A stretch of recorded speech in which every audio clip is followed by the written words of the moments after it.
So hello everyone, welcome back to a brand new video on this channel. और आज हम लोग system design पढ़ने वाले हैं। ओके, तो मैं तुम्हें बता देता हूँ कि हम लोग क्या पढ़ने वाले हैं। हम लोग पढ़ने वाले हैं सिस्टम डिज़ाइन, और ये है पहली वीडियो इस चैनल की और सिस्टम डिज़ाइन की भी।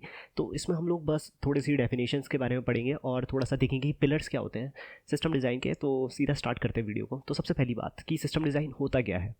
तो ये एक तरीका है। ओके, तो इसमें क्या है, डिज़ाइनिंग ए सॉफ्टवेयर इन सच अ वे। ठीक है, तो मैं तुम्हें बहुत प्यार से बता रहा हूँ कि इसमें कुछ नहीं है यार। हम सॉफ्टवेयर को डिज़ाइन करने की कोशिश करते हैं, ठीक है। और कैसा सॉफ्टवेयर डिज़ाइन करने की कोशिश करते हैं जो कि फास्ट हो, ठीक है, लोड को आराम से हैंडल कर सके, और अगर कभी मान लो तुम्हारा सिस्टम क्रैश हो जाए तो रिकवरी पॉसिबल होनी चाहिए, ठीक है।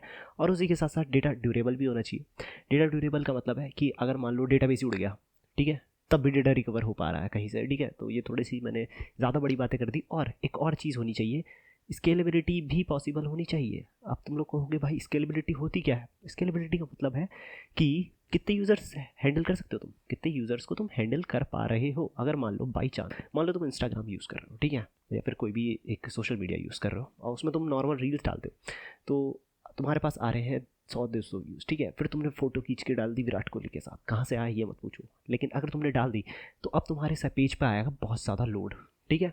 तभी तुमने देखा होगा जब विराट कोहली स्टोरी अपलोड करता है तो कईयों के पेज क्रैश हो जाते हैं, ठीक है, जैसे एक फेक न्यूज़ वाला था। तो उसी तरीके से तुम समझ सकते हो। तो वहाँ पे क्या था, इंस्टाग्राम ने सोचा नहीं था कि भाई इस पे इतना ज़्यादा आ जाएगा लोड इस प्रोफाइल पे, लेकिन आ गया अचानक से। तो क्या हो गया, क्रैश हो गया। तो क्रैश नहीं होने देना है हमें। तो स्केलेबल सिस्टम्स हमें बनाने हैं। इसका मतलब ये नहीं है कि इंस्टाग्राम ने स्केलेबल सिस्टम नहीं बनाया, उन्होंने स्केलेबल सिस्टम बनाया, बट थोड़ा सा दिक्कत हो गई। तो ये होता है। अब एग्जाम्पल के लिए तुम यूट्यूब को ले सकते हो, ठीक है। जैसे अगर एक नॉर्मल बंदा यूट्यूब चलाता है तो उसको क्या दिखता है कि भाई मैंने यूट्यूब में वीडियो अपलोड कर दी, मैंने वीडियो सर्च करी, मैंने वीडियो प्ले करी। लेकिन बैकएंड वाला क्या करता है, ठीक है, ये तो नॉर्मल यूज़र सोच रहा है। लेकिन अगर बैकएंड में सोचा जाए कि भाई अगर हम जैसे डिज़ाइनर सोच रहा है यूट्यूब बनाने, तो वो क्या दिखेगा, वो कहेगा कि यार मुझे वीडियो अपलोड की सर्विस भी डालनी पड़ेगी। ओके, वो कहेगा यार मुझे स्टोरेज सिस्टम भी बनाना पड़ेगा कि भाई स्टोर भी तो होगी कहीं पे चीज़ें। वो बोलेगा भाई मुझे डेटाबेस साइड डेटाबेस भी बनाना पड़ेगा कि डेटाबेस भी तो यूज़ करना पड़ेगा कि भाई इतनी सारी वैल्यू जो वीडियोज़ में बना रहा हूँ वो स्टोर होनी का है। उसी के साथ साथ कंप्रेशन एल्गोरिथम्स भी हमें लिखनी पड़ेगी बहुत सारी, ठीक है। कंप्रेशन एल्गोरिथम से क्या मतलब है कि अगर जैसे तुम एक वीडियो अपलोड करते हो तो उसके बाद यूट्यूब जो एज अ प्लेटफॉर्म उसे कंप्रेस करता है मल्टीपल फाइल फॉर्मेट्स में, मल्टीपल पार्ट्स में, मल्टीपल क्वालिटीज़ में, पार्ट्स में नहीं एक्चुअली क्वालिटीज़ में। तो उस वजह से भी ये सारी सर्विसेज हमें लिखनी पड़ती है, ठीक है। तो ये क्या है, ये एक बैक एंड डेवलपर या फिर ऐसे कह सकते हैं एक डिज़ाइनर की तरफ से हम सोच रहे हैं, ठीक है। और ये हम एज अ क्लाइंट सोच रहे हैं कि भाई क्या होता है। तो अब सिस्टम डिज़ाइन में कुछ चीज़ें हैं, जैसे पिलर्स ऑफ सिस्टम डिज़ाइन कहते हैं जिन्हें।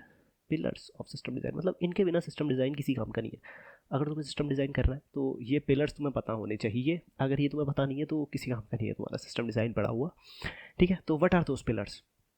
अब ये जो मैंने बात बोली ना अभी किसी काम का नहीं है, ये यार कोई बुरा मत मानना इस बात को, लेकिन ठीक है। पिलर्स ऑफ सिस्टम डिज़ाइन हम ये समझने की बात करते हैं। तो देयर आर 5 पिलर्स, 5 पिलर्स होते हैं। क्या होते हैं 5 पिलर्स। सबसे पहला यूज़र, यूज़र कह लो या क्लाइंट कह लो। ये कौन होता है, ये वो बंदा है जिसके लिए तुम सॉफ्टवेयर बना रहे हो, जो सॉफ्टवेयर को यूज़ करने वाला है, एंड यूज़र कह सकते हो, ठीक है। समझ गए। ये बंदा वो है जो रिक्वेस्ट सेंड करता है, ठीक है। क्योंकि तुमने ऐप बनाया तो एट दी एंड होता क्या है, जब भी कोई बंदा ऐप खोलता है तो क्या होता है, वीडियो ही तो, रिक्वेस्ट ही तो सेंड होती है ना वहाँ पे।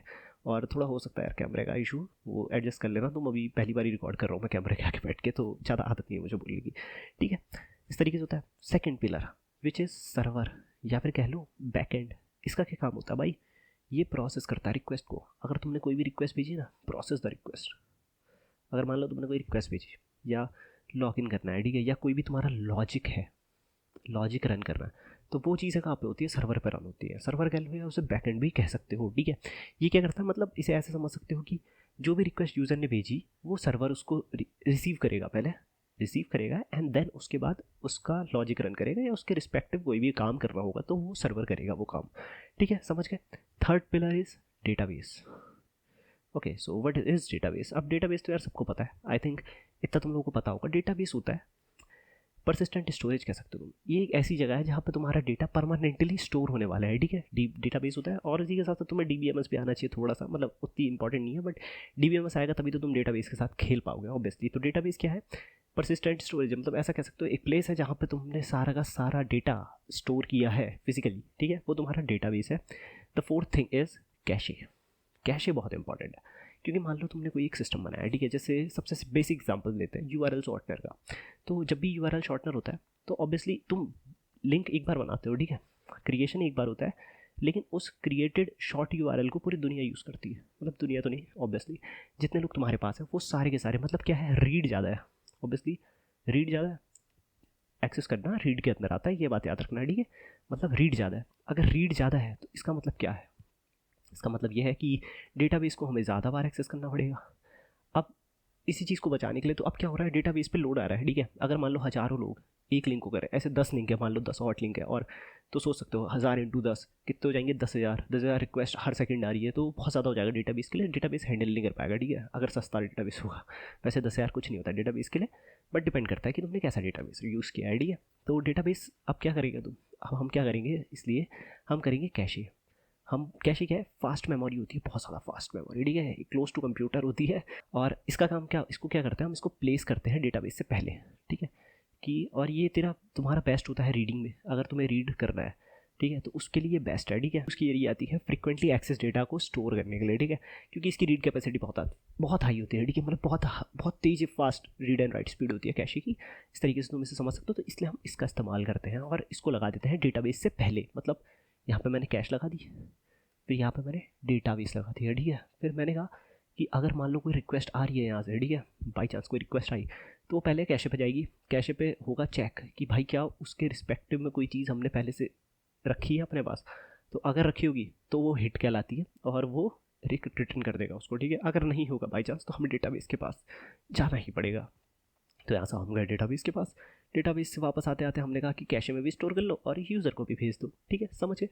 ये 4 पिलर्स हैं, एक और पिलर बचता है, वो कौन सा है, वो है बहुत ज़्यादा important pillar, which is network भाई, या कम्युनिकेशन कह लो, ठीक है भाई, ये तो बहुत ज़्यादा इंपॉर्टेंट है, ठीक है, इसके बिना तो काम ही नहीं होगा।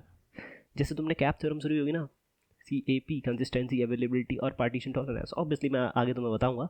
तो उस पर P परमानेंट ही होता है, वो क्यों होता है, क्योंकि वो कम्युनिकेशन है या नेटवर्क है। अगर ये नहीं होगा तो अगर 2-3 तुमने सर्विसेज बनाई हैं, ठीक है, 2-3 सर्विसेज है, मान लो रीडिंग की कोई है, राइट की कोई है, नोटिफिकेशन भेजने की कोई है, इस तरीके से बहुत सारी सर्विसेज है मान लो, ठीक, तो वो सब आपस में कम्युनिकेट ही नहीं कर पाएंगी अगर आप नेटवर्क नहीं होगा, ठीक है। तो नेटवर्क क्या करता है, ये बताता है कि कैसे सर्विसेज टॉक करने वाली है एक दूसरे से, समझ रहे हो, how services going to talk each other.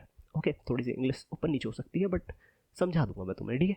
तो समझ गए 5 पिलर्स क्या क्या मैंने तुम्हें बताया यूज़र होता है पहला, सेकंड इज़ सर्वर या बैकएंड कह सकते हो, तीसरा डेटाबेस है, फोर्थ इज़ फास्ट मेमोरी या कैशे कह सकते हो, and the fifth one is network. So these are 5 pillars of system design. और आज के वीडियो में इतना ही रखते हैं यार, क्योंकि इसके बाद मैं तुम्हें बताऊंगा एक सिंपल सा सिस्टम डिज़ाइन बना के, ठीक है, बेसिक फ्लो तुम्हें बताऊंगा सिस्टम डिज़ाइन का अगली वीडियो में, इंपॉर्टेंट टर्म्स बताऊंगा सिस्टम डिज़ाइन के, और उसी के साथ साथ हम डिज़ाइन करेंगे यूआरएल शॉर्टनर, ठीक है। तो 2-3 वीडियोस में हमें इतना सिस्टम डिज़ाइन आ जाएगा कि एटलीस्ट हम बेसिक क्वेश्चंस को आंसर कर पाएंगे, ठीक है। और उसी के साथ साथ मास्टर तो हम कर ही लेंगे टाइम के साथ। तो चैनल को सब्सक्राइब कर दो, ऐसी वीडियोस आती रहेंगी। अब मैं मिलता हूँ तुम लोगों से नेक्स्ट वीडियो में, तब तक के लिए बाय।